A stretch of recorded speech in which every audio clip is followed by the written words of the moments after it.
The following is a presentation of the Retro Network.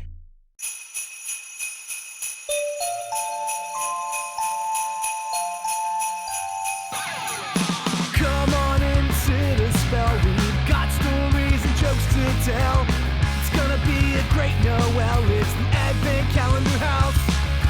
Muppets, Batman, Smurfs, and even Garfield's Halloween.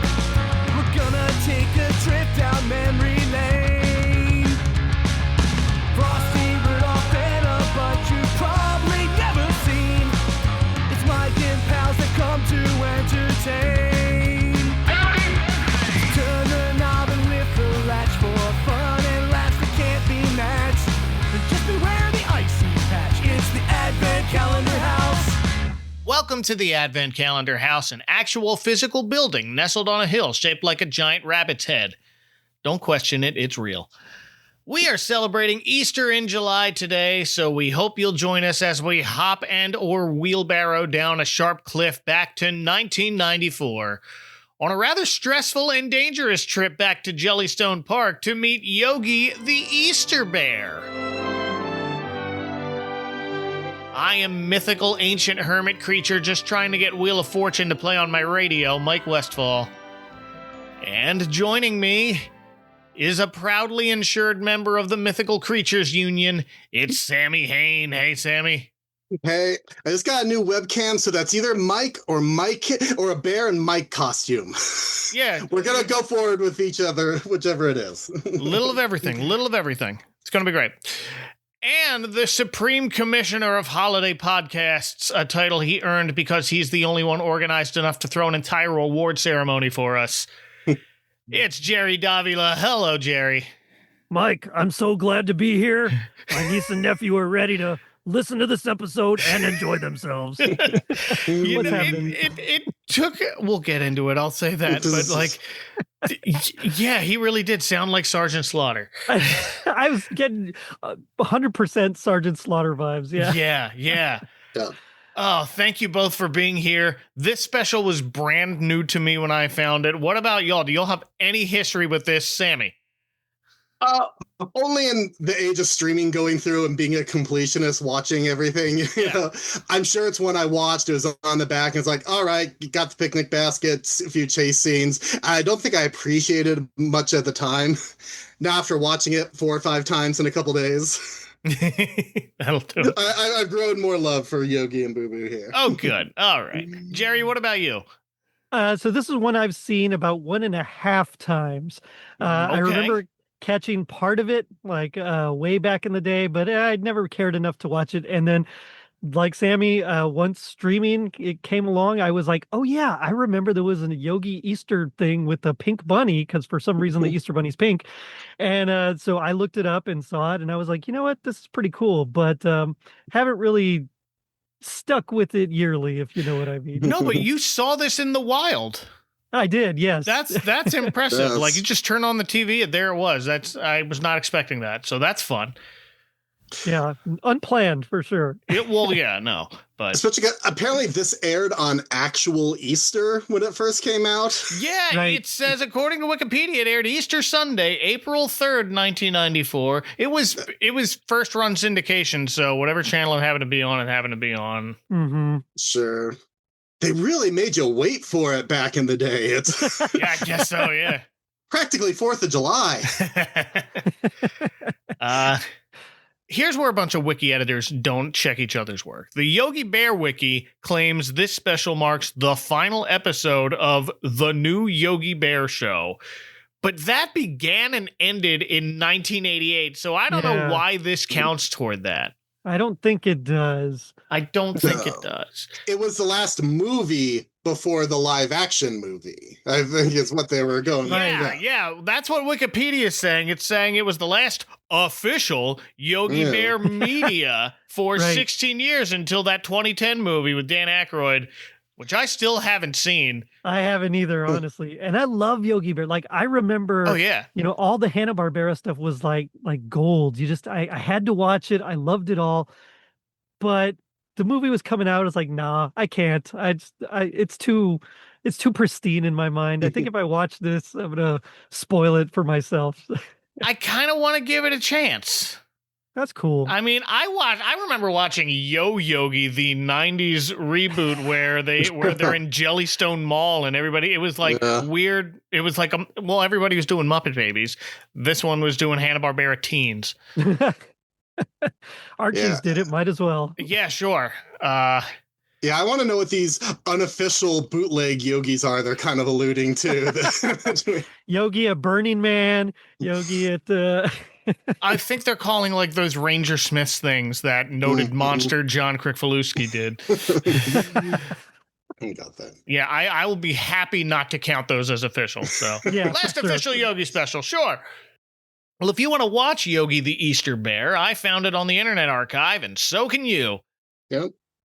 So here we go. This thing opens on Easter morning in Jellystone Park, and we've got a narrator for this one. It's Easter morning, and nature's springtime glory is in full bloom. And in Jellystone Park, there's a lot of activity getting ready for the annual Easter Jamboree, marking the start of camping season. The holiday celebration is being planned by Ranger Smith, who has big plans for today's festivities.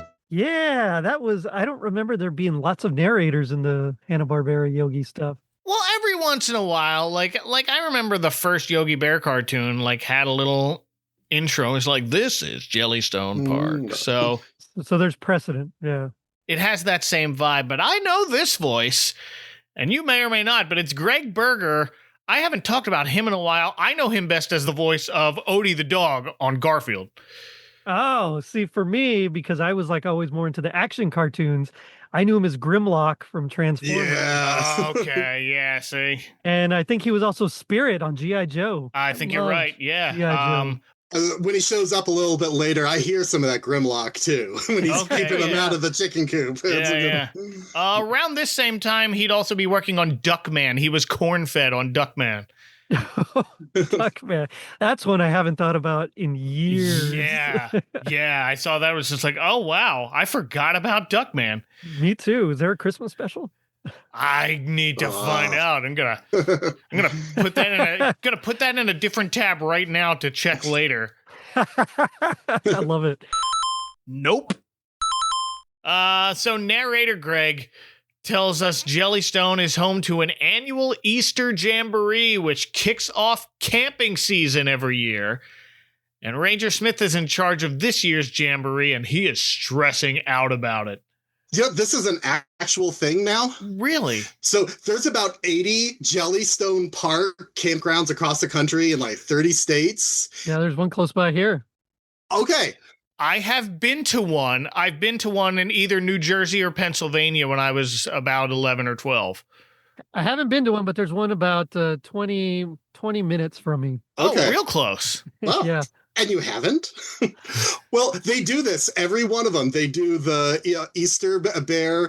They have the Easter bunny. They have Yogi. They do Easter egg hunts for both kids and grown-ups, which not enough places do. No. Agreed. So I like that this had enough oomph to like start its own real world.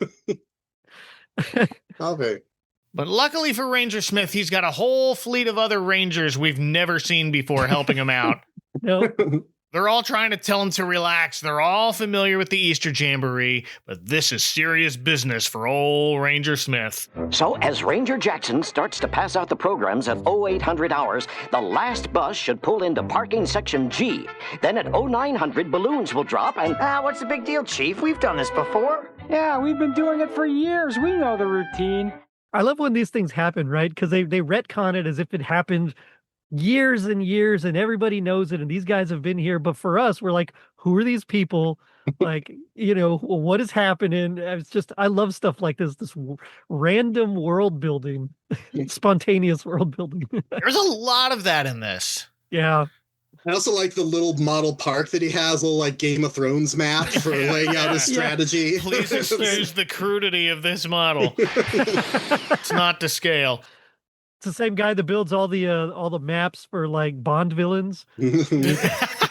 Yes. The raccoons will move in from the flank. There you go. That's right. Ranger Smith is still voiced by Don Messick here. It's not his last role, but it's one of the last before his death in 1997. Sounds great, though. Mm-hmm. He's also voicing Boo Boo, of course. And last time I mentioned Don Messick on here was as Scooby-Doo. Oh, man. Oh, yeah. Another just classic, like Mount Rushmore of voice actors. Don Messick is probably first or second. He might be up there. Yeah. Maybe Dawes Butler, but he's definitely up there. Yeah. But the real reason Ranger Smith is so worried about this year's Easter Jamboree is because this year it's going to be attended by the Supreme Commissioner. And all the other Rangers gasp in horror. And a spoiler alert, when we finally do see him, I love his look, right? It's just very angular, just strong bottom jaw. I mean, this guy is... Yeah, like he doesn't play around. Yeah, they got a photo of him up on the wall there, as I guess you do. With burned hands, just for extra. Well, I mean, I guess Catholic churches have pictures of the Pope, right? So I guess it's the same. That's exactly what I was thinking of. Supreme Commissioner. He's got that same sort of aura that the Pope would. That's right. And not only that, but the Supreme Commissioner is apparently bringing his grandchildren with him. So now I'm not sure whether to expect these kids to be spoiled little jerks or just normal children who don't understand why all the Rangers will be acting weird around them. But we will see.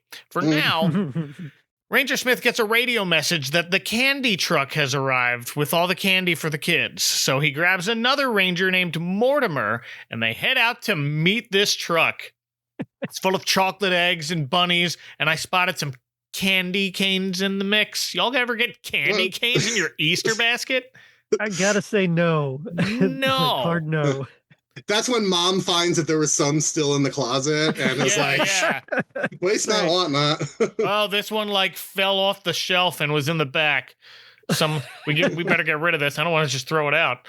That's right. Dig it in the pantry. Wait, what? Yeah.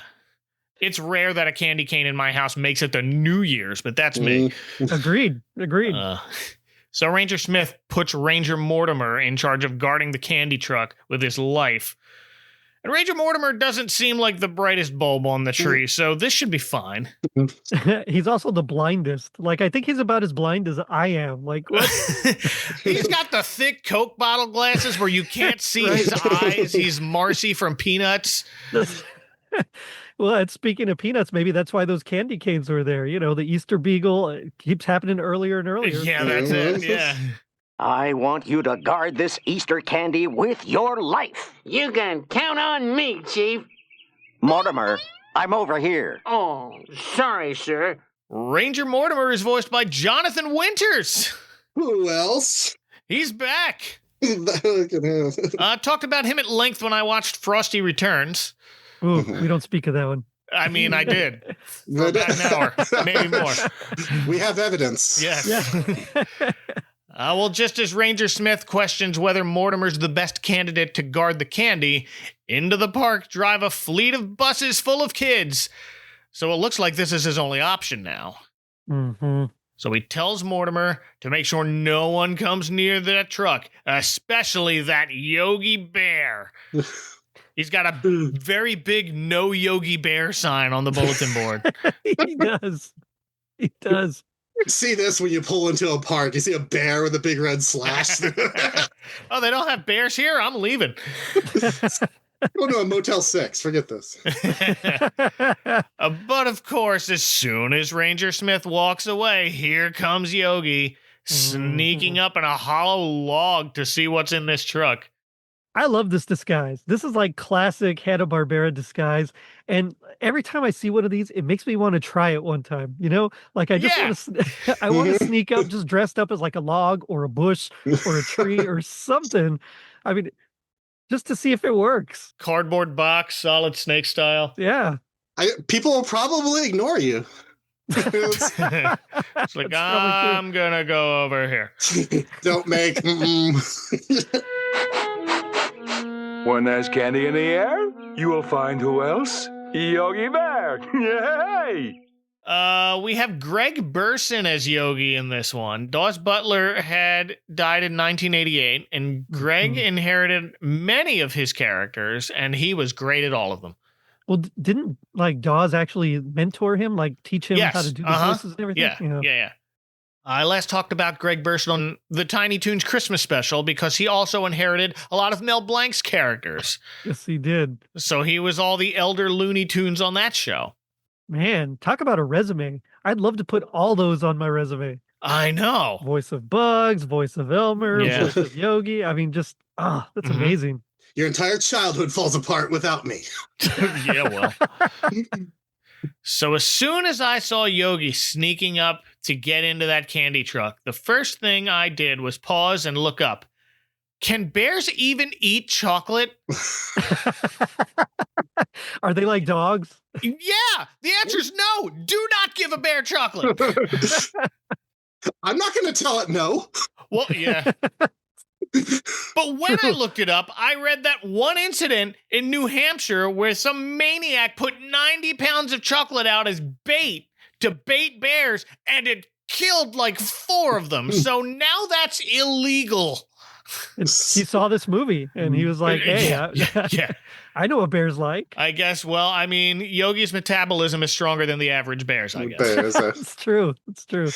I mean, this is bad enough, but like, how many times do we see Snoopy downing chocolate bunnies? And that's something kids have access to. Like an entire like row of femurs in his dog bowl. He's like, yeah, forcing his friend to be a cannibal. Yeah, for real. So Yogi goes over to the truck and bumps right into Ranger Mortimer, whose glasses are apparently useless. And those are his new glasses, too. Yeah. He's right next to a bear disguised as a log and asks, "Is that you, Ranger Smith?" His hearing's no better because Yogi doesn't even disguise his voice. He doesn't sound anything like him. Nope. Just, yeah, that's me. Hey. Ranger and his catchphrase. Hey, hey, hey. Yes, you know how right. Ranger Smith's always hey. He's from Chicago. Yeah. The best. Yeah. So Yogi relieves Mortimer of guard duty so he can go and take part in the Easter festivities and starts grabbing pieces of candy. But Ranger Smith catches him just in time. Mm-hmm. That man just saved your life, Yogi. For a You little owe bit. him your allegiance. Yeah. Ranger Smith gets all up in Yogi's face and very seriously tells him, Listen, Yogi, today is an important day. In fact, it's the most important day of my life. My career is riding on this, so I don't want you near this truck, this area, or this side of the mountain. You got that? Yes, sir. Good. and Yogi's got an expression of fear on him that I don't think he's ever seen before. I don't think I've ever seen before. No, like he legit is like intimidated by Ranger Smith. Yeah. It's like, well, you know, you're a bear, right? I mean, like one swipe and he's dead. like, come on, man. He looks like he's never heard Ranger Smith yell at him like this. So he runs off, but not quite back to his cave. In fact, I don't think he ever goes back to his cave at any point in this. No, I don't recall. No. Instead, he heads straight to the ranger station and finds a big pink Easter bunny suit hanging on a hook just inside the window.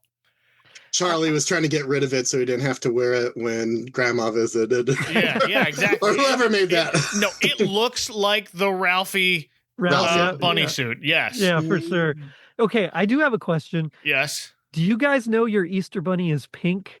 Because that was new. Like, I didn't recall that part of the special. I don't remember the Easter bunny being pink in lots of things. I always see him white. And yeah, no, that's a good point. Anywhere in pastel, it's like occasionally he's pink. Yeah. Okay, I've seen like a light yellow Easter bunny before. Yeah, I've seen that. So pastel, that works. This is fine. But how long have you been working at this park with this bear, and you don't think to close your windows? It's hot, man. It's Wyoming. No, it's not. Oh, I don't know. I've never been. I'll take it. Yeah. It makes no sense. Yeah. But also, if you know it's the most important day, you should have already had your like best guy protecting that candy, right? Oh, yeah. Like, you shouldn't have to wait last minute to find Mortimer. No. and put him in charge twice. Right. Right. And here's our hero, Yogi Bear. Kids love him everywhere. defiantly stealing children's candy. Yeah. Don't you love them kids? Oh, yeah. And this bunny suit. That's right. He's got to have Boo Boo help him zip it up. You're not going to believe this, but Boo Boo doesn't think the Ranger's going to like this. Oh. I don't think Mr. Ranger's gonna like this, Yogi. That's one of the lines that my brothers and I say all the time. Like, I don't know, Yogi. I don't think Ranger's gonna like this. Well, now he's in the Easter Bunny suit. Yogi is the spitting image of Ralphie. Heads back to the truck and tells Ranger Mortimer he's the Easter Bunny. Note the big floppy ears and cotton tail. Speaking of Easter, here, put your hand in my side. That's what they felt like. Thus Ranger Mortimer believeth. Mortimer the Doubtful. That's right. Yeah. I didn't know there were so many biblical allusions in this. Surprise. It's Easter. But this bunny says he's here for his Easter goodies. That's not how the Easter Bunny works. He gets a carrot if he's lucky. Well, we already established Mortimer's not the sharpest crayon in the box. Yeah. Santa shows up like, okay, give me the toys to give your kids. Don't expect me to pay for this stuff. Yogi reaches into the truck, gives Mortimer one of the Easter eggs in there as a token of his appreciation, and Mortimer runs off with it. Oh, okay. Guess I don't have to guard this truck anymore if the Easter Bunny's here. And then Yogi leaps into the truck and starts picking out the end. And he dies, yeah. Very short, very tragic special. No, Ranger Smith finds Mortimer flirting with a moose. Yeah. See, the joke is the glasses don't work. Yeah, that's the... Oh, okay. Yeah. Yes, why aren't you guarding the truck? Because the Easter Bunny came, sir. And Ranger Smith, in this cartoon special for children, straight up tells Mortimer, there's no such thing as the Easter Bunny, he says. Well, you have to have a doubter so they can be proven wrong. You're a doubter. Heathen! The non-believer! Well, Mortimer saw him with his own two eyes. He had long ears, a cotton tail, and a green hat. Green hat. Only everyone wears a green hat here. Oh, that's true too. Yeah, it could have been some ranger. It could have been any ranger. But he immediately jumps to Yogi. No, of course. We cut back to the truck, and Yogi Bear has eaten every piece of candy in that truck. He's got a full, happy belly. And now we have an animated adaptation of Cocaine Bear. Oh, no. I mean, kind of. Yeah, honestly, yeah. It's not that far off. Because he's not too full that he can't run out of the truck when the ranger arrives and lunges at him. He's like the fastest bear ever. So right. Yeah. Well, you know how in 1979 they had that Casper's First Christmas and Yogi was part of it? Uh-huh. Well, so after this, he's actually one of the ghosts that lives with him. Oh, no. Still jonesing for more chocolate. More chocolate. So Ranger Smith manages to grab Yogi by the cotton tail, but rips off the costume. Oh. And that makes Ranger Smith even angrier that now this costume's ruined. And he continues to chase Yogi to nearby Jellystone Lake, where Yogi speeds off in a motorboat. Ranger Smith grabs onto a rope attached to what ends up barefoot water skiing after him. I love it. It reminded me Police Academy 5, right? The Proctor. Wow, haven't thought of that in forever. he ends up well. So I did a Police Academy episode not long ago, and to prepare, I binged like all the movies. Yeah, I guess so. You know, Proctor at the end is like riding on his rear. Yeah. Ooh, something similar. Yeah. Me, I wanted an animated shark in there so they could just jump the shark. And they have the ramp. The ramp happens. I was waiting for the shark. Poor Ranger just smashes through that ramp. Mm-hmm. Yogi continues driving this boat onto the shore through a thorn bush. Of course. It's very, very Sideshow Bob, right? Yeah, yes, yeah. Who wants to go riding in that cactus patch? Yeah. And then into a very tall pile of logs. which turns into the two of them running on one log each after each other into a sawmill. This is all very silly. But finally they end up at the Easter Jamboree on a stage in a band shell where a very large audience of children watch Ranger Smith strangle Yogi like Homer Simpson strangling Bart. That's right. Why, you little... Yeah, and Yogi's still in what's left of this now ruined Easter Bunny outfit. It's what, at this point, it's what, just like the head and the ears, right? Yeah. So both of them now just stop and stare at the sea of shocked faces. Come on, kids. You're not going to see this at Disneyland. Yeah. They give them what TV Tropes calls the oh crap smile, and they slink off stage. That is the best name for a trope I've ever heard. Yeah. This is the same smile as in Garfield's Halloween Adventure after Odie sneezes. For sure. Yeah. So now Ranger Smith wants to kick Yogi out of Jellystone Park for good. He's threatening to send him to the Siberian circus. Siberian circus. Right. Yeah. That would legitimately be terrible. But this special treats it like the equivalent of setting Ted Theodore Logan to military school in Alaska. It's the gulag. He's in a gulag. Yeah, it's the gulag. Is this what our national parks do? Are they running like a black market to Siberia? Maybe. Kind of sounds like it. Yeah.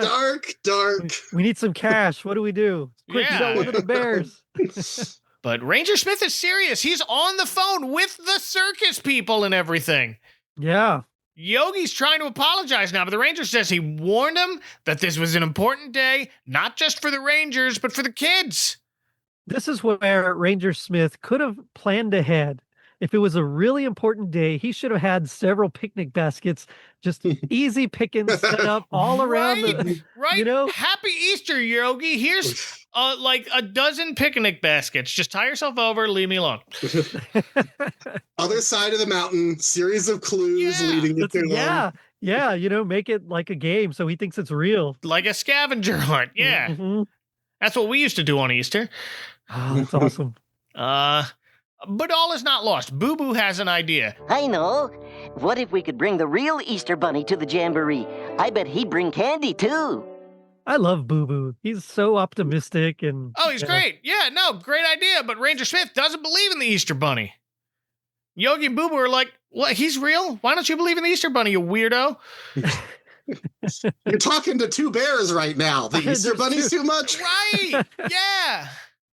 But Ranger Smith tells him this story of why he doesn't believe as we flash back to one fateful Easter morning from his childhood. It's Oscar Mayer weenie whistle, right? Yeah. He's still wearing the Ranger's hat and tie when he's a kid. I did notice that. That was amazing. It was his lifelong dream to become a forest ranger. And the one thing he wanted for Easter as a kid, very specific, it was a double-decker, raspberry-filled dark chocolate egg, and he never got one. It sounds amazing. It sounds amazing. I want one right now. Yeah, dark chocolate raspberry is my favorite. Oh, man, it's so good. My wedding cake was like raspberry swirl, man. Oh, that's awesome. Yeah. That is awesome. But the thing is, he's an employed adult. I think he could buy some. It's not the same. I don't know if You're right. It's the same as when Santa doesn't bring you a bike or an autographed basketball. No, I mean, seriously. Adults, treat yourself. Treat yourself. Yes. But back in the present, Ranger Smith tells Yogi to go to his cave and pack for Siberia. He is not budging on this one. And after Yogi and Boo Boo leave, they overhear the Ranger telling himself he might as well pack up too for Siberia, fearing the arrival of the Supreme Commissioner. Can he even do that? There's a park in Siberia that he could, I don't know how anything works. I'm sure you can emigrate, you know. There is an International Ranger Federation. Oh, there you go. Founded much more recently than I expected in 1992. Oh, yeah, perfect. This is 94. That is 2 years before this special. I wasn't expecting it to be that recent. I thought this was like a 50s thing. But That's the Supreme Commander's plan for world domination. Yeah. It's all it's a Cobra plot. It's a cover. Speaking of. Or is it a Joe plot because he looks like Sergeant Slaughter? Yeah, right. I'm wondering how supreme is this Supreme Commissioner? That's right. But overhearing that makes Yogi feel even more terrible. At least that's what he tells Boo Boo. And this is where I noted Yogi keeps calling him Boob. What am I gonna do, Boob? Yeah, I feel terrible. I feel like I'd remember that happening more often as a kid. He called him Boob. Yeah, just never locked onto it. No. Get away with a lot. But he does it a lot in this. He does. And according to Boob, the solution here is simple. Get the real Easter Bunny.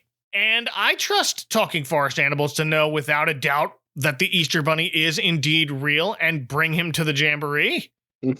Yeah, for sure.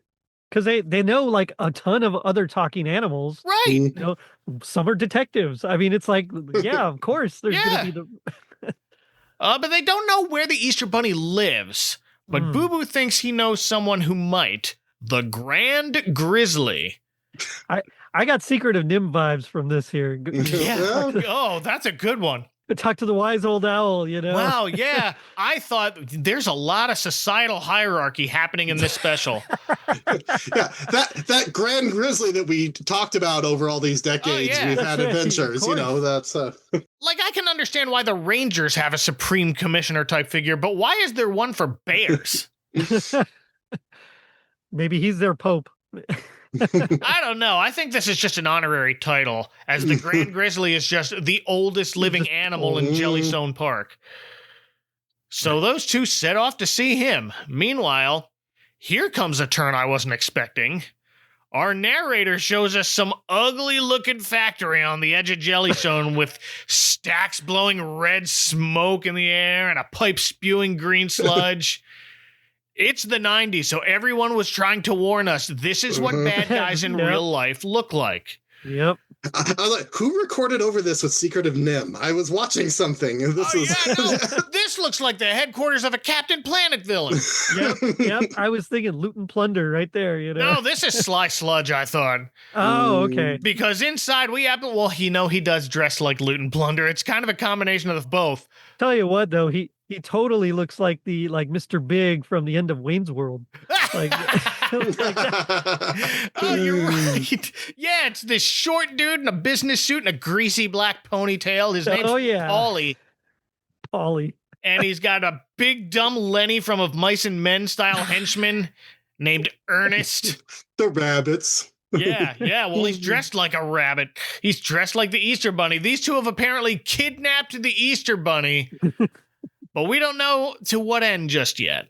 No. We'll find out later. Yet. Hello, I am the Easter Bunny! The Easter Bunny.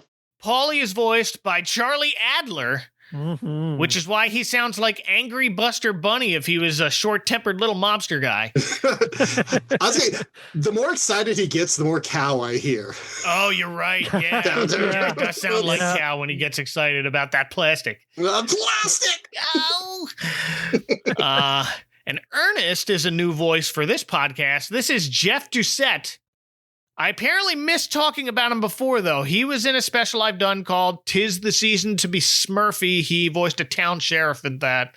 But on Spider-Man and His Amazing Friends, he voiced a Scorpion. Oh, wow.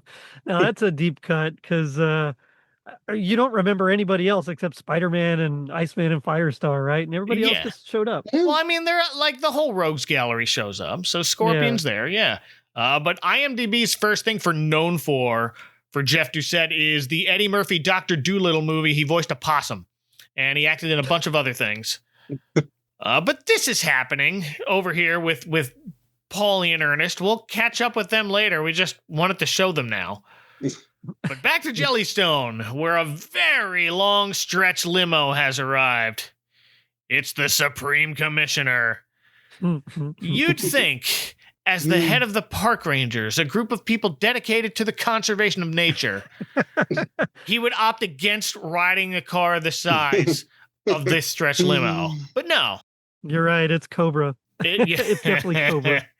Ranger Smith is practicing his welcome speech in the mirror. He's going to present the lack of Easter festivities as a necessary budget cut. I mean, with how things are going in National Park these days, that's kind of a lockdown excuse. It's smart. You're not wrong. That's a smart ranger right there. Yeah. Can't poke any holes in that story. Ranger Smith hates this. As soon as he learns the Supreme Commissioner is here, he runs out of his cabin and just scrambles around to every other ranger. What'll I do? What'll I do? We'll find out what he'll do later. For now, we cut back to Yogi and Boo Boo climbing a very tall mountain to find the Grand Grizzly, who's apparently posted a bunch of signs along the trail leading up to his cave that read stuff like, "Go back, man-eating bear, dangerous carnivore." He just doesn't want visitors. I mean, it's very Grinch, right? It is very Grinch, yes. Yeah. But Boo Boo insists there's nothing to be afraid of as they walk toward the mouth of the cave that's lined with stalactites that look like a row of sharp teeth. Cindy Lou Boo Boo. Okay. Got to do a dad joke every once. No, well done. No. And of course, you can't have someone approach the entrance of a cave without the traditional group of bats swooping out of the darkness. Here's our moment, guys. We've been waiting for this. I love that. Fun fact, a group of bats, particularly in flight like this, is called a cauldron. Oh. Ooh. Yeah. That's better than a murder of crows. It's up there. Yogi wants to get out of there, but Boo Boo reminds him, what about all those kids at the Easter Jamboree? They'll get over it. Oh, what about Ranger Smith? He gets to retire early. Oh, what about you getting sent to Siberia? And that brings Yogi back. No, yeah. Me. Forget. Yeah. They head in together to find the Grand Grizzly. And I don't know what I was expecting, but I was at least expecting him to look like a bear. Yeah, I don't know what kind of creature he is. I mean, I know he's supposed to be a bear, but he does not look like that. I mean, it's like a capybara. I don't know. Kind of. A little bit, yeah. His ears he's got human ears. Mm-hmm. They're down where the people ears go. He looks like a skinny, wrinkly old man with a pot belly and a long white beard and yellow eyes. I guess he kind of has a bear's face. Well, yeah, I guess so. Run through the dryer a few times. Yeah. Cocaine, man. It's a hell of a drug. Back to the... He's trying to listen to an old-timey radio with a big ear trumpet. You don't see enough of those anymore. Kids, if you've ever seen a hard-of-hearing character hold up a large horn-shaped thing in their ear, it's called an ear trumpet. Yep. We need more of those. They've kind of fallen into disuse. I mean, earbuds have gotten really good at that. It's a good way to ignore people. Huh? Oh, that's true, yeah. Maybe I should get one. For sure. Blasted thing can't get Wheel of Fortune. What's the point of being wired for cable if you can't get Wheel of Fortune? The Grand Grizzly has a grumpy old man voice provided by Ed Gilbert, whom I've talked about before. He was Baloo on Tailspin. Oh, see, I know him as General Hawk from G.I. Joe. He was General Hawk? He was General Hawk. I think he was, 30-30 also? Oh, that's right. Yes. Mm-hmm. Back to my very first Advent Calendar house. Yeah. Big star. And 30-30 wasn't in that, so we didn't really talk about him. Mm-hmm. And Metlar from the Inhumanoids. Oh, wow. Another one that nobody's seen. Oh, no. We know Metlar. Well, I remember Inhumanoids. I mean, besides us. Yeah. He had a romance with the Statue of Liberty. You think I forgot this? That sticks with you. So Yogi and Boo Boo explain they're here to ask the Grand Grizzly if he knows where they can find the Easter Bunny. But he can't hear them through that giant trumpet, so he thinks they're asking about Lester's money? Who's Lester? They speak up, and the Grand Grizzly tries to remember and then says, "Oh, yeah, he lives at the North Pole with a bunch of short people." And that reminded me of that Sesame Street sketch where Kermit's trying to interview like, the Easter Bunny and and they're all I see. the Easter witch and all that stuff. I was thinking of the people in your neighborhood where it's just like, oh, are you Santa Claus? No, not Santa Claus. But the Grand Grizzly thinks a little more, and then it comes back to him. He tells our heroes that they must seek the big ears in the sky. Now get out of my cave. And that's the last we see of the Grand Grizzly. Had to get a new one after this. Oh, no. I mean, yeah, someone's got to be the new oldest living animal in Jellystone. Maybe he's only the Grand Grizzly because he's got some sort of Guinness record for being the... Yeah, that's it. Well, back at the ranger station, all the rangers fall in to greet the Supreme Commissioner, who's also voiced by Ed Gilbert. Smith? Yes, sir? I trust that all is in order. Well, yes, sir, but a little problem. Problem? He's a big mountain of a man in his dark glasses and gray mustache. It is Sergeant Slaughter. Yep, totally. But the Yogi Bear wiki claims he's based on an early prototype of Ranger Smith from the 50s. Oh, wow. Ew. I could not find this. There are other Rangers in early Yogi shorts, but only one of them had a white mustache, and he doesn't look like this. None of them look as intimidating as this guy, so I think that's a stretch. Even when he started on Huckleberry Hound, I didn't see any room for Sergeant Slaughter. Nope. No, he's, yeah. But the Supreme Commissioner has brought his 2 grandchildren with him, and out of the limo jumped 2 mean-looking little tykes, a boy and a girl, with matching sunglasses. That boy has a laboratory in his basement, I'm telling you. Yeah. And the girl's part of the Red Feathers, right? From I thought he looked like Cartman from South Park when he's a cop. Thorta! Respect my authority! And the girl's one of the Red Feathers from Troop Beverly Hills. Yeah, you're not wrong. Well, Ranger Smith is sweating bullets now as he tries to explain that there's one little problem, and the Supreme Commissioner screams, "Problem? I hate problems!" So Ranger Smith corrects himself. "No, I meant no problem, sir." Good. He reminds Ranger Smith that all the children here today, including his grandchildren, are expecting the greatest Easter celebration of their lives, and he's counting on Ranger Smith, so the pressure's on. Yeah, that's not a good way to run a business. He needs to go to a management trainee. I mean, that's right. Well, now we check back in with Yogi and Boo Boo with binoculars, searching upward for a pair of big ears in the sky, and Yogi's about ready to give up, but Boo Boo finds them. I don't know how they missed these. It's a great, big, impossibly bunny-shaped hill in the distance. And if they've been at this park the whole time, wouldn't they have seen it at some point in their life? I don't know if it's like behind some clearing they went through or what, but because it sounds like later that this is like out of the boundaries of Jellystone Park, or maybe, I don't know, maybe it's in that depth.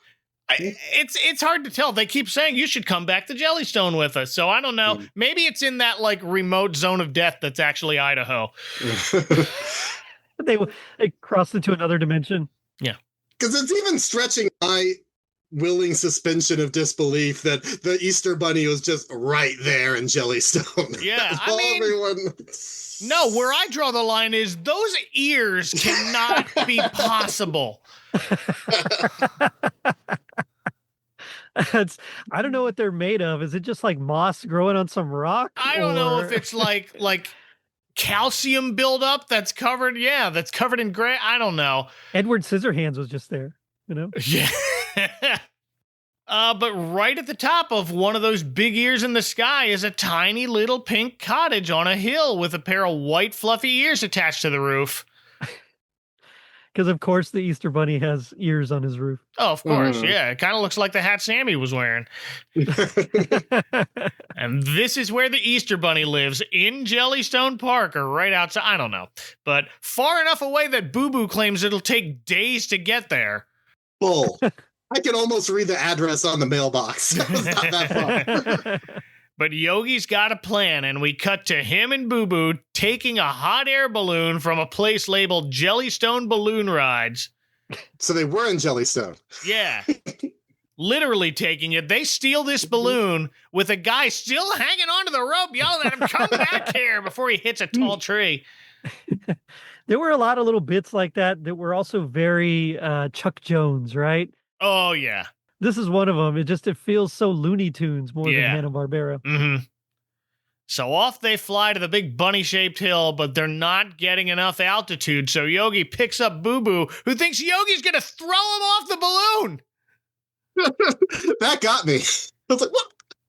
Like, no, it's okay. Like, Yogi has to tell him, like, he's holding him up so he can reach the hot air valve. But now they're too high, and when Boo Boo tries to close the valve again, it breaks off in his tiny bare hands.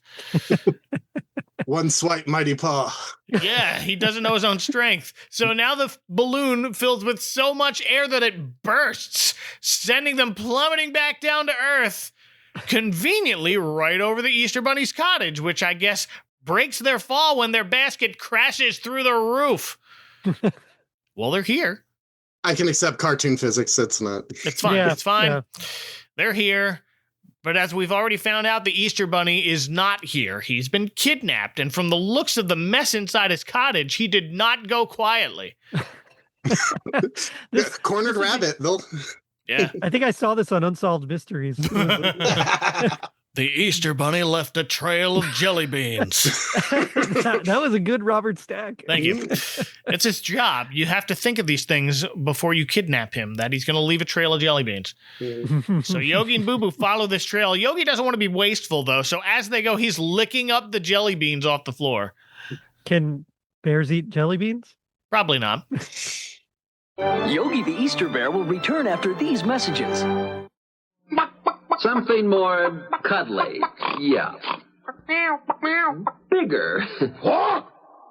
Friendlier, maybe. Thank you. Not quite what we had in mind, yes. Everyone wants to be the Cadbury Bunny, because only he brings Cadbury cream eggs with their delicious milk chocolate outside and creamy filling. While others may keep trying, there's only one Cadbury Bunny, and nobody knows Easter better than him. What's up, dudes? I'm Jerry D of Totally Rad Christmas, the podcast that talks all things Christmas in the 80s. Toys, movies, specials, music, books, fashion, and fads. If it was gnarly during Christmas in the 80s, he's got it covered. Wait, is there a lot of things to talk about for the 80s and Christmas? Well, you got the movie giants like Christmas Vacation, Scrooged, and A Christmas Story. There are TV specials like Muppet Family Christmas, Claymation Christmas Celebration, and a Garfield Christmas special. Plus classics shown every year. You also jam out to Last Christmas, Do They Know It's Christmas, and Christmas in Hollis. But most of all, it was a time for the most bodacious, best-selling Christmas toys ever, like He-Man, G.I. Joe, Transformers... and Cabbage Patch Kids. Yes, them too. We cover them all, plus much more, including standard segments like Hap Hap Happiest Memory, Gag Me with the Spoon, The Other Half of the Battle... and Chant with the Littles. So tune in to Totally Rad Christmas everywhere you get your podcasts. Turn the clock back and dive into those warm and fuzzy memories. Later, dudes. We now return to Yogi the Easter Bear. Well, now we return to the crowd of kids gathered at the Easter Jamboree, where they're addressed by the Supreme Commissioner, who stands on the stage backed by a giant American flag, Patton style. Brother, here's your Easter parade. Yes. Except this flag's got too many stars on it. This is in the future after we've... no. The annexation of Puerto Rico? Yeah. Greenland and Canada. At first, I thought it was the 48-star flag, but no, there's a 7th row here. That's 56 stars. Ranger Smith can't even get a regulation flag up in here.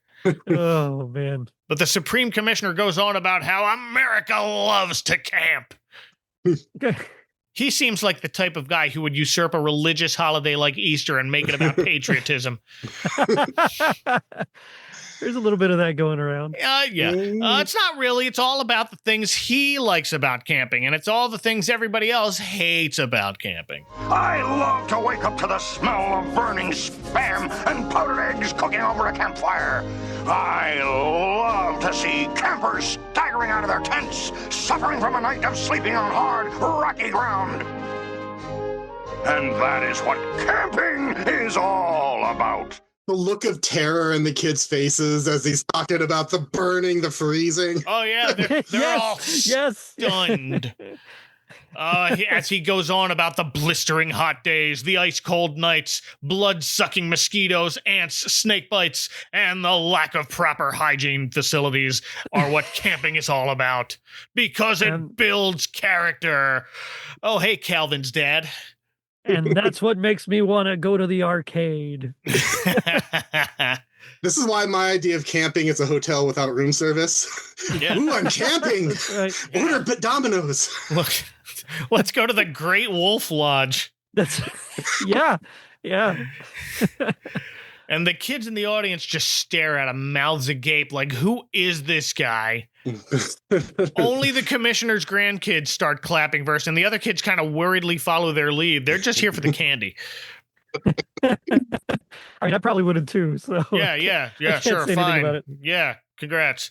And speaking of candy, we check back in on Yogi, who's still slurping up that trail of jelly beans.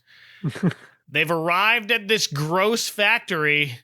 Like, it's so dingy and unchecked. I feel like, what does this factory make? Pollution. That's what it makes. Pure. Bottle it up, sell it. Yeah. But they look in the window and see Paulie and Ernest with the Easter Bunny, who's a little pink guy about the size of Boo Boo, who's tied up and upside down. Oh, you're in big trouble, Buster. I'm a card-carrying member of the Mythical Creatures Anti-Defamation League. Who else is in this Mythical Creatures Anti-Defamation League? Does Santa count as a creature? I don't know. Tooth Fairy, maybe? Rudolph. Yeah, Rudolph, Krampus. Oh, yeah. Tooth Fairy. Yeah. I mean, it's on that border. Yeah. Groundhog. Sure. Oh, that's a good one. Yeah. But I know this voice. It's Rob Paulson. Oh, good old Raphael. Yeah.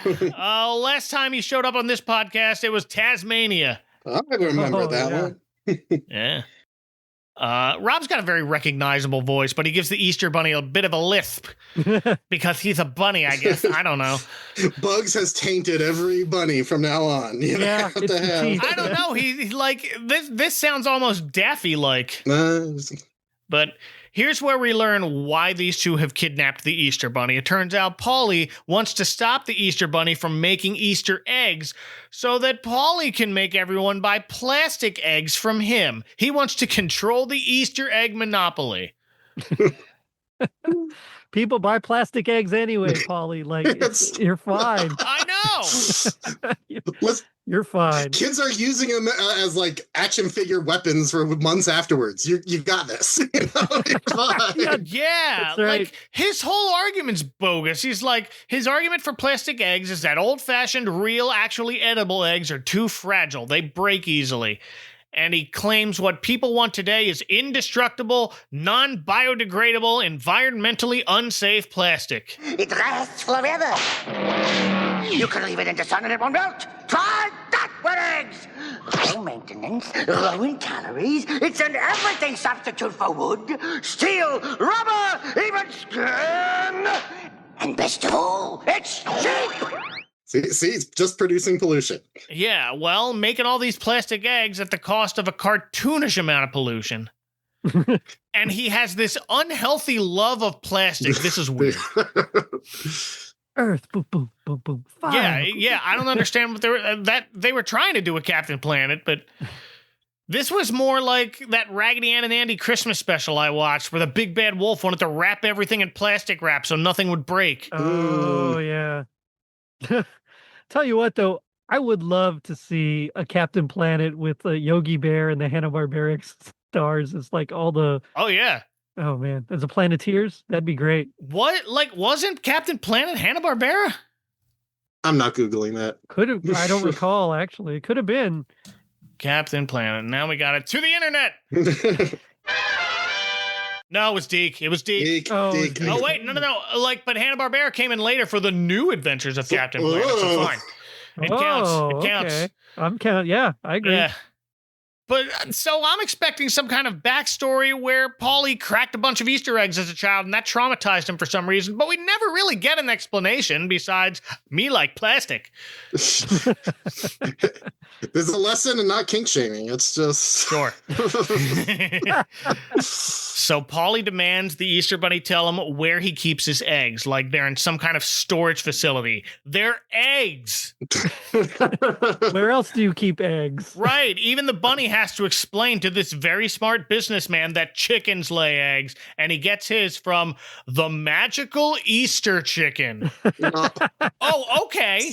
Oh, yeah. I forgot about that one. My logic didn't kick in there. This is new lore, Sammy. Did you know about the magical Easter chicken? You gotta have something else to populate the Easter world with. Because that whole picture of the Easter Bunny laying eggs, that goes to like Teen Titans. Oh, yeah. Teen Titans has a really disturbing Easter bunny. Oh, yeah. So I never want to think about bunnies laying eggs again. Fine, that's fine. What were the chickens from the Easter bunnies coming to town? Yeah. They were just regular chickens, right? They weren't special Easter chickens? Yeah, they were the Andrews sisters as chickens. Right. Okay. It's like maybe there's kind of precedent, but no, I guess they lay regular eggs and then they paint them. Yeah, but where the candy ones come. She lays candy eggs, which is right. Yeah. Raspberries. And, So like Willy Wonka then, like the geese, maybe. A little bit, yeah. Well, the Easter Bunny refuses to tell Polly where the magical Easter chicken is, so Polly threatens to lower him into a giant vat of molten pink plastic. And he does. Yeah. But the bunny kind of grabs the edges of the vat with his ears and resists. First, he dips a little cartoon shoe in there. That's exactly what I was thinking. That's exactly what I was thinking. It's the dip. Oh, man. Hey, he's holding on for dear life as Yogi and Boo Boo burst through the front door, disguised in white lab coats and hard hats, and posing as health inspectors. I love this. About time. Clearly, no one has inspected the safety of this factory. No, they definitely haven't. That's in a national park for some reason. They go around making up violations, including, most importantly, hair in the plastic. Well done, Yogi. So he cuts the Easter Bunny loose and begins to walk out with him, saying he's taking him down to the office as evidence, and Polly and Ernest just stand back and watch him do it. It's a surprise inspection. Yeah. And they almost make it out of there, but Yogi spots a piece of cake on a table that someone brought for lunch, and he just couldn't help himself. Tell you what, though, it made me, that slice of cake, the way it was drawn, really made me want some cake. That is a perfectly drawn slice of cake. Yeah. Yogi takes a big old bite out of it, and his fake mustache comes off on the icing. Have we learned nothing from the Tricks Bunny? Silly bear. But this fake mustache was apparently the only thing keeping Polly from recognizing that, hey, that's a bear. So a chase ensues. Yogi promptly runs into a wall where Polly manages to get Boo Boo, and Ernest goes after the Easter Bunny, still tied up, but his feet are free, and he manages to kick a lever to a machine that spits out these plastic Easter eggs and sends them rolling across the floor for Ernest to trip on and conveniently fall right onto Polly. And then, this is wild, Yogi goes into a forklift, picks up both Polly and Ernest, and drops them into the vat of plastic. Definitely not OSHA approved. And they're dead. Special's over. Right? No, they don't even get encased in this stuff, which is what I was expecting. They jump up and grab their butts like it's Super Mario 64 and you touch lava. Yeah, kind of sounds like that. That's great.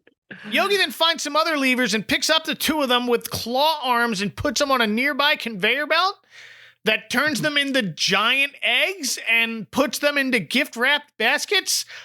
I love the cartoon logic of this bear who's never seen this factory before, knows exactly how to operate all the machinery. Well, he is smarter than the average bear. You're right. It's right there in the theme song. Yeah. It's on the tin. So our heroes carry the Easter Bunny out in a wheelbarrow, and that's the end of the Easter Bunny kidnapping. I like that it's all tied up in a nice little bow. Yes. Just like the Easter Bunny. Just like that. So Yogi and Boo Boo wheel the Easter Bunny back to the campgrounds in the wheelbarrow. He's still tied up. They don't bother to stop and untie the guy as they explain why they need his help. Nobody got time for that. Yeah, no, he's coming back whether he wants or not. Yeah, they got to make sure that Ranger gets his chocolates. He doesn't seem upset about it. In fact, he even gives us some more holiday lore. According to the Easter Bunny, he helps Santa with his lists each year. Mm-hmm. He knows everything. Yeah, that's how he knows everybody. I would have thought it was the other way around, but yeah. That's how he explains he knows Ranger Smith, because he's amused at the idea of the Ranger's original plan to play the Easter Bunny for the Jamboree. And he goes on to dish some Ranger Smith backstory. Little Smithy always wore this funny green hat. Nice kid. Never believed in me, though. So that's probably why he never got his raspberry-filled dark chocolate egg. It's like circular logic, right? Yeah. Oh, you don't believe in me? Fine. Because we get the flashback that Little Ranger was always expecting it, and then he got disappointed. So it's like he didn't believe in him enough. I guess not. Did kids get like a complex from this? Like, how do I prove my belief to the Easter Bunny? For real. I did it all for you. Has to be very sincere, right? Yes, yeah, like a pumpkin patch. A sincere pumpkin patch.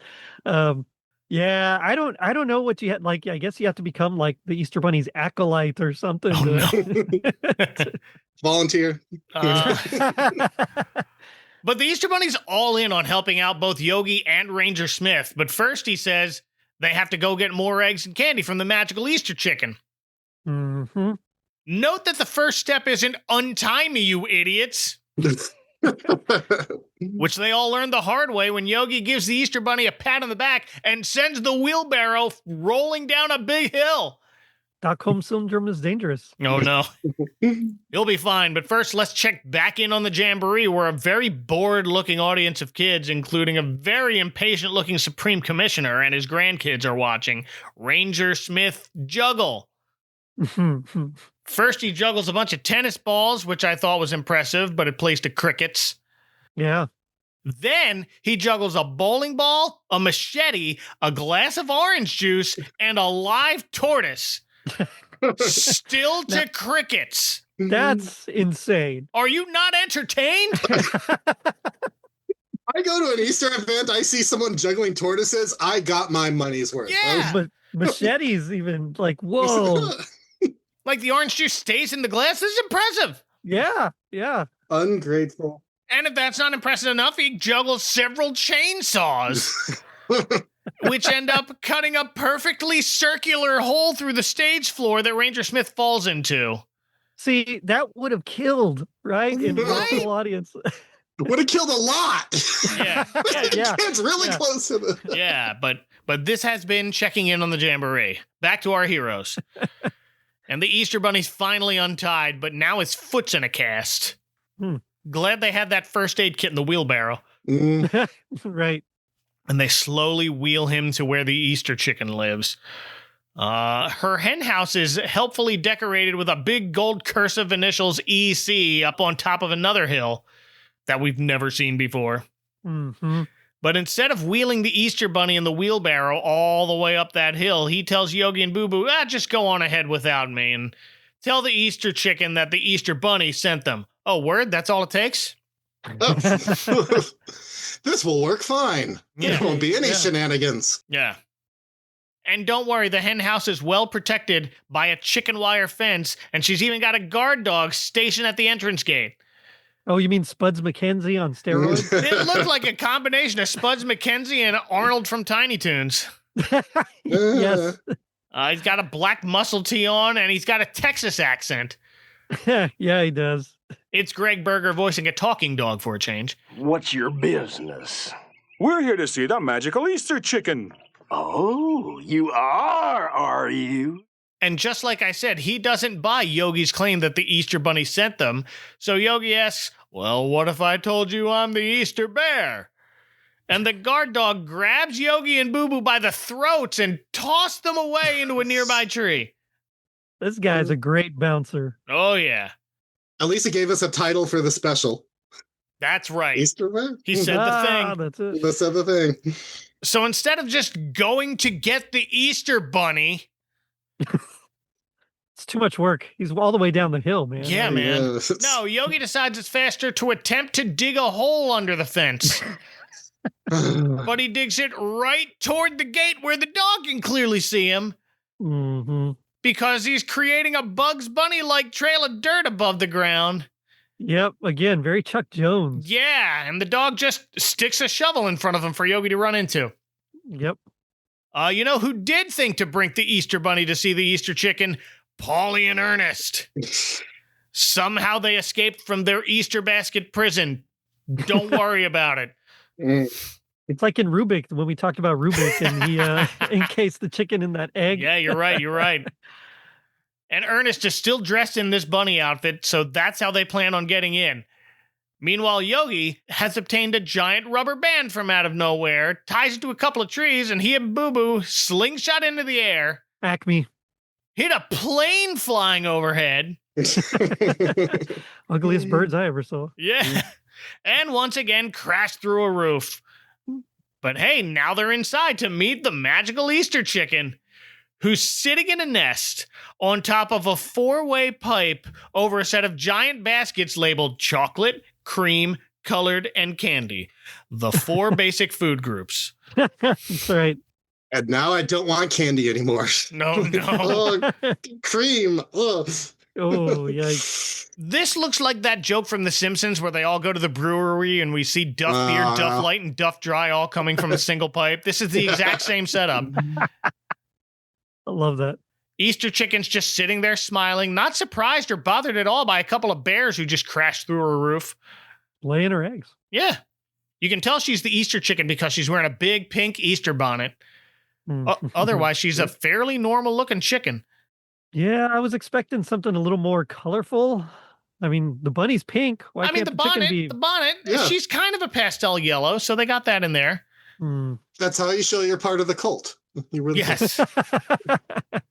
She doesn't say anything because she just clucks like a chicken. You must be the magical Easter chicken.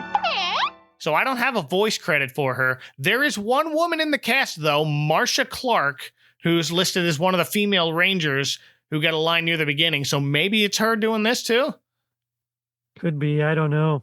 I have mentioned Marcia Clark once before. Later in 94, she's in a Flintstones Christmas Carol as that buxom, flirtatious cave woman playing the role of Belle and assuming A Christmas Carol has some sort of love scene. Whoa, that's a whole other... Oh, yeah. Yeah. No, we've crossed that bridge already. Anyway, Yogi explains to the Easter chicken that the Easter bunny sent him for goodies for an Easter jamboree and asked if she'd been kind enough to help him out. Nice that he asks her instead of just assuming. Yeah. Consent matters. Yogi's a bear with manners. Mm-hmm. I like that she clucks her reply and a subtitle tells us she said, "Sure thing, bear with a hat." I love that. I think that was my favorite part of the whole special. Loses something in translation. That's right. And she gets to work, but Boo Boo looks out the window and sees the guard dog letting in Ernest disguised as the Easter bunny. Dumb dog. Me, Grimlock, no bunnies. Yeah. So instead of waiting around and getting caught, Yogi asks the Easter chicken to come with him to the Easter jamboree, and they escape out a window as the dog escorts Ernest the fake Easter bunny in through the front door. And what I haven't mentioned yet is, remember, Paulie's whole plan is to get the Easter bunny and Easter chicken out of the picture so he could take over the Easter egg monopoly. So he gave Ernest a basket full of dynamite to leave in the hen house. He calls them plastic explosives. Yeah. But the guard dog's chatting him up because he thinks Ernest is the real Easter bunny. So Ernest has to get out of there and he just says, I just came to say hi. Hi. And he runs out of there. He runs off. He's smart enough to know he shouldn't stay there. I truly thought he was going to forget about the dynamite, but no.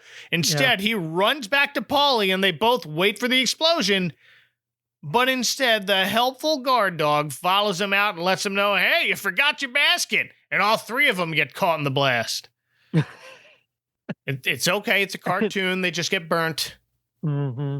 But now Ernest's costume is all burnt up as well, and the dog realizes, hey, you're not the Easter Bunny.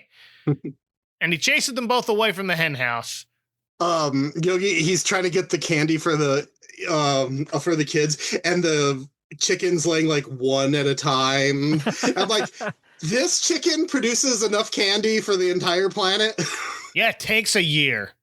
Easter needs to work on its lore. Yeah, yeah. I mean, they overcorrect later.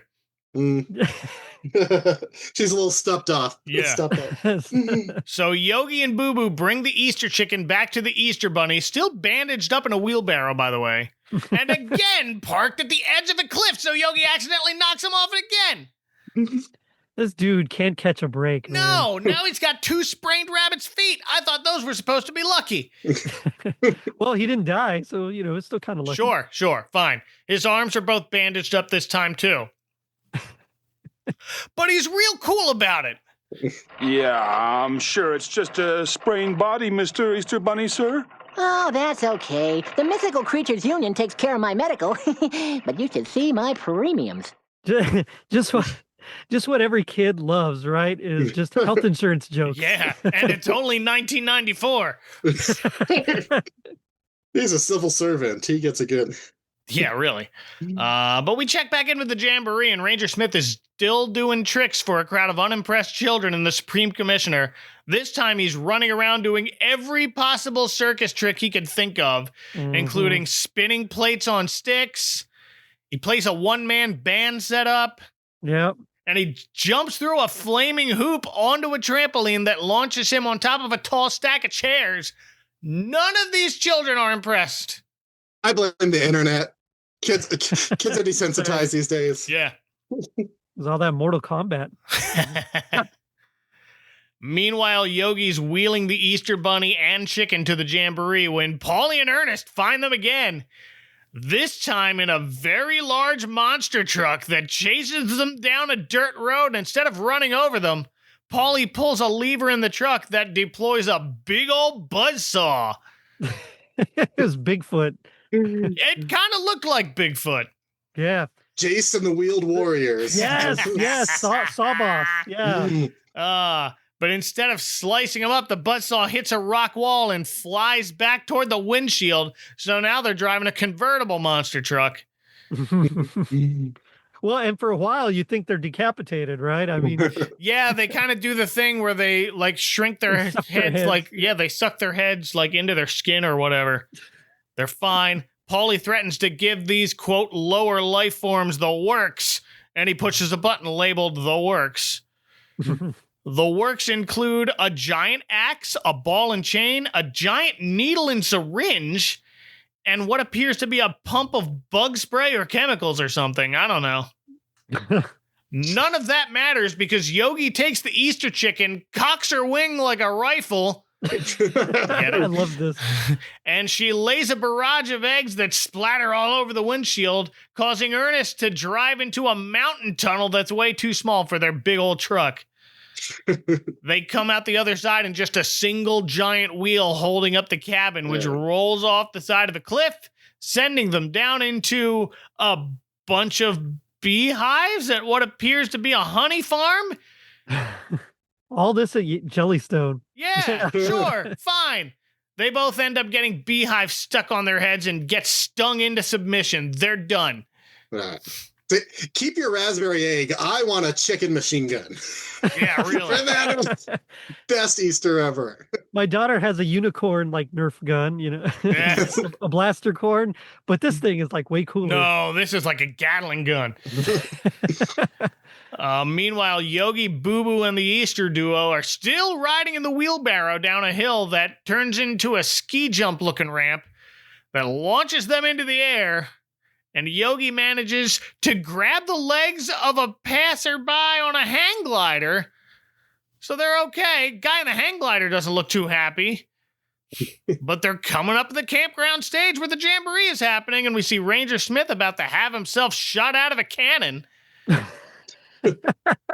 He's just trying everything, and nothing is working with these kids, man.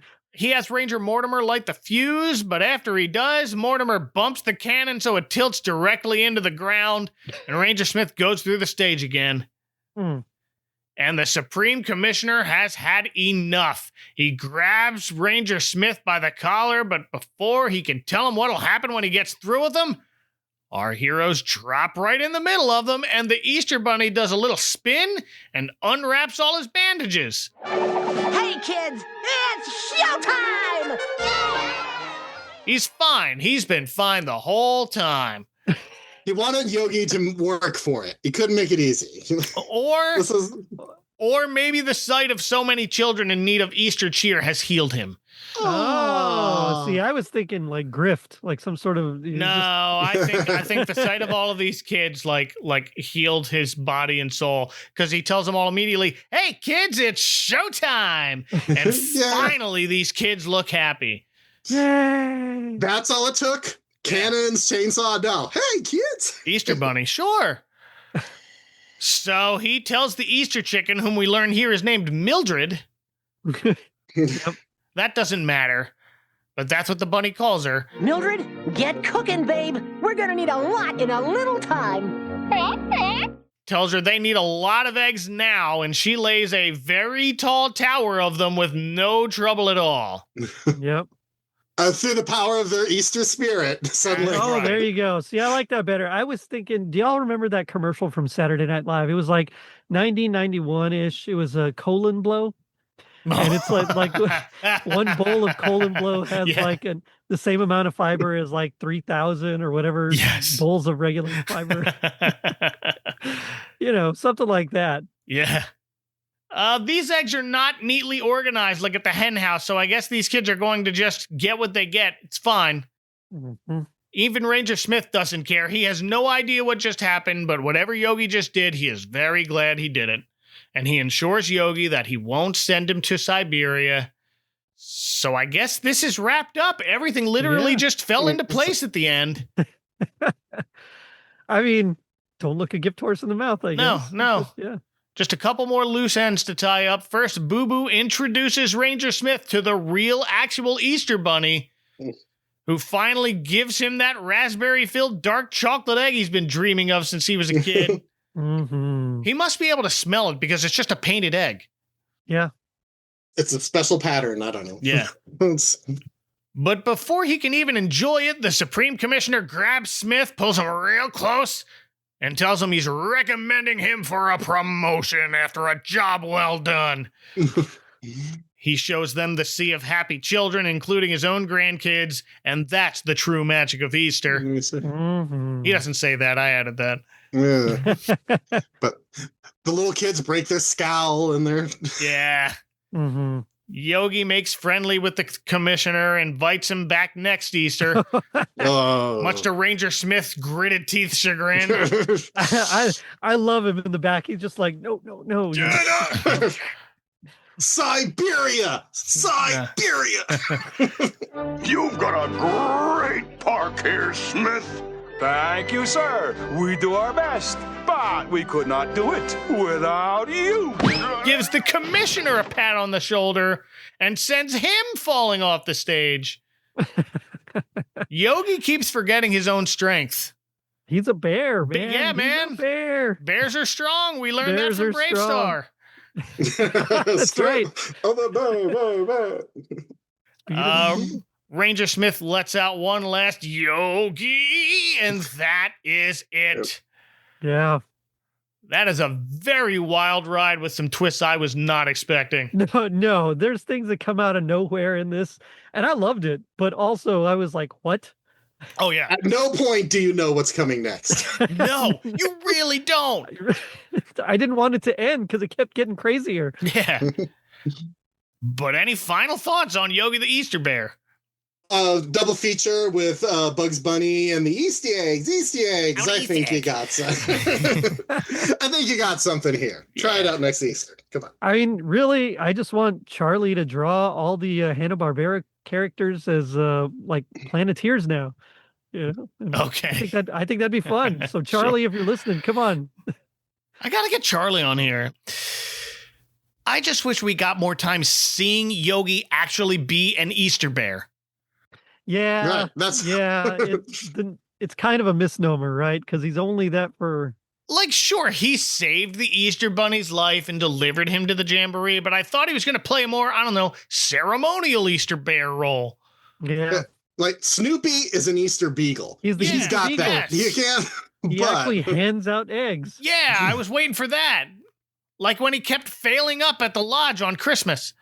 And the more injured the Easter Bunny got, I thought he was going to have to. This is up to you now. Right. It's just like, all right, Yogi. He was going to replace him. Yeah. Fred Flintstone, right? He was going to take over. Yeah. And that anti-plastic bit was random. I don't remember a real big push against plastic Easter eggs that we put candy in. Trust, if you've ever had to have an Easter egg hunt with real Easter eggs, that's the plastic. Yeah. Oh, yeah, no, I still use the plastic ones for that. We reuse them year after year. So do we. Sure. Yeah, but we still get real eggs. Of course, you have to. Yeah, I don't know what that was all about. Besides needing a villain. But also, like, there's a bunch of different things, like ways they could have gone, right? They're like, yeah, we could have done other things with the crazy, gross pollution factory. Yeah. Can we get back on the don't pollute wagon? We are so far from... I know, man. But yeah, you put a lesson in there, you get to say it's educational. It could be TV that. stations are more likely to put it on. That's right. But thank you both for hopping on with me to celebrate another Easter in July. This was a blast as always with y'all. Yes, sir. Loved it. And if people want to crash through your roof via stolen hot air balloon or giant slingshot, where should they find you on the internet? Sammy. As I always say, my Facebook page, Sammy's Easter Tales, TAILS. But right now, if you go there, what you're going to see is fellow Advent Calendar House alum Jamie, a.k.a. Brain Exploder, has reimagined my Easter persona as a pro wrestling manager. Yeah. Is it Bobby the Brain? It's Easter Sammy. Gotcha. And you can get it on a t-shirt. I have a link to his webpage. He did this all on his own. It's awesome. Go look at it. Wear it to Easter brunch. Wear it to Easter mask. Get me an AEW contract. Come on. Jamie's a good egg. And Jerry. You can just go to totallyradchristmas.com. It's probably the easiest way, or linktree.com/totallyradchristmas. You can find me anywhere. Yeah, please check out all of those things. You can find those links in the show notes or at adventcalendar.house. Tune in next time when we switch back to Christmas in July. We're headed back to school for this one, but at least we won't be in class. Until then, for Jerry and Sammy from my tiny Easter cottage on the side of a giant mountain shaped like my own head, this is Mike Westfall wishing you a happy Easter in July. Mind the icy patch on your way out. Good night, y'all.